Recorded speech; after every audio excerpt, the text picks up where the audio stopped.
What's going on, Vikings fans? Welcome into the show. And coming up on today's show, we're going to be talking about some winners and some losers on the Vikings roster after all of the offseason moves came and went. Who are some guys that maybe helped themselves out this offseason, and who are some guys that potentially lost their spots in the starting lineups? We'll break it down on today's show. But before we do so, I want you guys to let me know if you guys are subscribed to the channel. And if you are a subscriber, just hit me with a skull down below in the comments section. Make it look like U.S. Bank Stadium on game day if you guys are subscribed. And I do want to give some shout-outs to the real ones on a future show who are subscribed. So if you are, just give me a skull down below in the comments section. All right, so the biggest winner from the Vikings offseason so far, I think, is no doubt J.J. McCarthy. And twofold here. I think, number one, just the fact that the Vikings did not bring in any other quarterback. Like, they had the chance to go get a guy like Aaron Rodgers.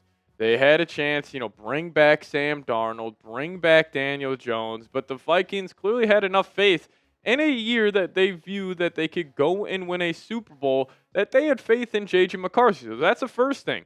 But also the second thing, every move the Vikings have made this offseason was to make J.J. McCarthy's life a whole lot easier. Now, as we know, J.J.'s time at Michigan, very pro-style offense. But they didn't ask him to throw the ball as much as like the Vikings asked Sam Darnold to throw the ball this past season. And obviously JJ, what was his bread and butter at Michigan? The play action game, because they had a very, very good run game.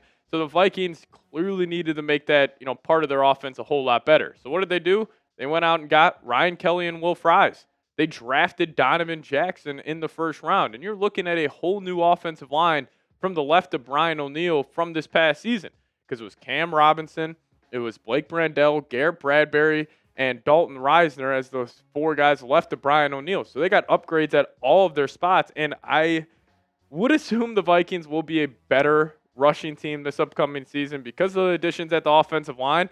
But then also this, you extended one of the best run-blocking tight ends in the National Football League in Josh Oliver. I was actually just watching a film breakdown on Twitter recently, pretty much diving in to how much responsibility the Vikings give Josh Oliver on certain plays, whether to say, hey, man, you're one-on-one with one of the best edge rushers in the league. You got to go clear this area, and he'll do just that. So Josh Oliver got nothing but praise and respect for him, one of the best in the NFL. But then you also traded for Jordan Mason. So now you got two good running backs. You got a much-improved offensive line. You got one of the best run-blocking tight ends in the league. All of the things you would need to be a successful rushing offense are there. So it's going to come down to Kevin O'Connell's scheme. If he can dial up a productive rushing offense, but if they have that, J.J. McCarthy's life will be very easy. Plus, the defense this next season should be top 5 in the league. I'm sure Brian Flores is telling Kevin O'Connell, hey, you get the 21 points every week, we'll probably win 90% of our games. So I still believe it. The Vikings are the easiest place to play quarterback in the NFL. Great play caller, great weapons, should have an improved run game, much improved offensive line. Biggest winner by far, to me, is J.J. McCarthy. But number 2 here, I do want to show some love to Theo Jackson. Theo Jackson, one of my favorites. I'll make this crystal clear. I'm extremely biased towards this guy. I remember when the Vikings signed him from the Tennessee Titans. I was diving into his tape, and I was like, this guy has the potential to be one of the better safeties on the Vikings for future years. And, them giving him that 3-year contract this offseason, I think that shows them that they clearly love what they've seen from Theo, but then also just letting Cameron Bynum walk. And, obviously Theo technically a backup to Harrison Smith on our depth chart right now, but the Vikings will run 3 safeties, probably 97% of the time, just like they did this past season. So I think he is going to have a much increased role. If you guys remember when Harrison Smith missed that game against the Seattle Seahawks, Theo Jackson was a massive player in that game. He had a very good PFF grade in the low 90s. He had the game-sealing interception, and I just can't wait to see him play with a more, just a higher role or a bigger role on the team. So Theo Jackson's number 2 for me. And then also Mekhi Blackmon. Clearly the Vikings cornerback room, it needed an upgrade. And a lot of people thought they were going to go be, big swingers for a guy like, DJ Reed in free agency. Maybe they're going to draft a corner in the first or second round. But they just brought in Isaiah Rodgers, who, should have a good year. Flores is obsessed with this guy, so I'm expecting big things from number 2 this upcoming season. But they very well could have brought in an Asante Samuel. like even a Rasul Douglas to fill that cornerback 3 spot. But I think all of the moves the Vikings have made clearly show some faith in Mekhi Blackman because he was awesome his rookie year, graded out very well according to PFF. Brian Flores was raving about him, and it was unfortunate last season when he tore that ACL literally in July that he wasn't able to go bounce back to that sophomore year following off his rookie year because we expected big things from him. And I'm sure the Vikings are looking at him and they're seeing that ACL is fully healed. And they're like, all right, we think Mekhi Blackman will be a very serviceable cornerback 3 for this group. But where do you stand on this? Do you believe in Mekhi? Let me know your thoughts down below in the comment section. Give me a Y for yes. Give me an N for no. You guys let me know your thoughts down below. I definitely believe in him. If Flores believes, I believe. So you guys let me know your thoughts down below. Now, offseason loser number 1. Hate calling Ivan Pace a loser because he is everything but that in his life and NFL career.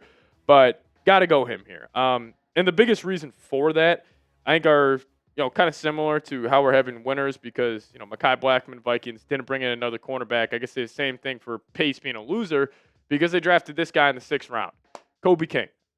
Kobe King is a carbon copy of Ivan Pace. He struggles in coverage. He is elite as just a true blitzer, and he's fantastic in the run game.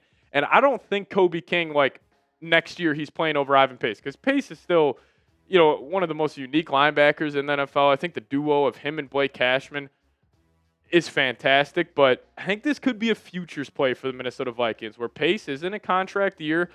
I really have no idea how much he will get on a per-year basis on his next deal, but this is just giving the Vikings some insurance here where it's like, even if Pace, let's just say he struggles, maybe he takes a step back, he truly does look like a UDFA, and it was maybe a 1 or 2 year wonder for Pace, just them getting a guy like Kobe King, also bringing a guy like Eric Wilson in as well.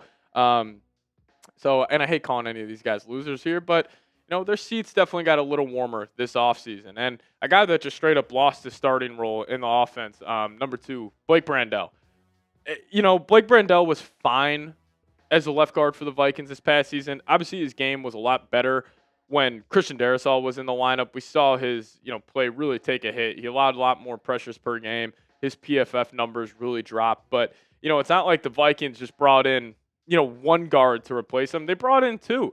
That's why I was still shocked by the pick of Donovan Jackson just a little bit because I thought the Vikes were going to maybe say, hey, you know what? We brought in Will Fries. We brought in Ryan Kelly. We got Darrisaw coming back. Do we really need to go put even more future capital into the offensive line? Well, they did just that with Donovan Jackson. So Blake Brandell, unless Fries or Jackson gets hurt, probably going to be a backup for this team, and that's okay. That's a high-end backup to have at the interior of the offensive line. So Blake Brandell does find himself as a loser on today's show. But we also got Jalen Naylor here, and again, Naylor, I could also make an argument he's a winner of the offseason because of what he did in the weight room. He has to change his number. He's going to look a lot faster rocking that number 1. But I do think with the Vikings drafting Tai Felton, I think that was a clear indicator that maybe after this season, Naylor in a contract year, even if he goes out there and replicates what he did this past year, finding the end zone 7 times, almost 500 yards, you'll take that production out of your wide receiver 3. But I'll say this, I would be shocked if this isn't Jalen Naylor's last season with the Vikings. I don't know what type of year it would require him to have because even if he goes out there and he has 800 yards, 8 touchdowns, another team is probably looking at him being like, oh, he was a wide receiver 3 for the Vikings putting up that production. What if we bring him in to be our wide receiver 2, toss him the bag of maybe $8-9 million? I don't think the Vikings would want to pay Naylor that, considering Addison's going to have to get extended and a bunch of these other guys on defense will have to get contract extensions. I think the draft pick of Tai Felton was saying, hey, Naylor, you're going to hold it down for this season, but after that, it's up in there in terms of your future with the Vikes. But if you guys made it to the end of today's show, just hit me with a skull down below in the comment section. I appreciate all of you guys for watching. Hopefully you enjoy your 4th of July weekend here, and we'll see you guys next time. As always, Skol Vikes.